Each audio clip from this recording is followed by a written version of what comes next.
Divorce হচ্ছে কেন? সব থেকে যেটা বড় বিষয় হয়ে গেছে, আজকের জেনারেশন না প্রেম আর বিয়ে দুটোকে গুলিয়ে ফেলছে। প্রেমের জায়গাটা কিন্তু অন্যরকম, আর বিয়েটা কিন্তু দায়িত্ব। মানে আমাদের সেই দিন চলে গেছে যেই সময় মানে আমরা জানতাম বা ছোট থেকে দেখেছি যে বাবা মানেই সংসার চালায়, সেই দিন কিন্তু কেটে গেছে। এখন মেয়েরাও সব ইন্ডিপেন্ডেন্ট, ফিনান্সিয়ালি অনেক উঁচু উঁচু পোস্টে মেয়েরা কাজ করে, ঠিক আছে?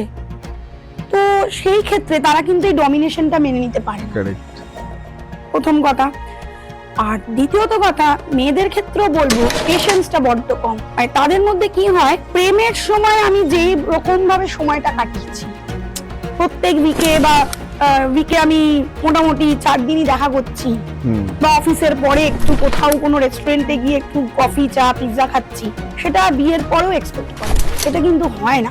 তখন কিছুটা সময় তো তোমাকে তোমার বাড়ির লোকজনের জন্য দিতে হবে, যেটা এক্সটেন্ডেড ফ্যামিলি, মানে শ্বশুর শাশুড়ি বা ধরুন যারা জয়েন্ট ফ্যামিলিতে আছে, সেই এক্সটেন্ডেড ফ্যামিলিকে তোমার সময় দিতে হবে।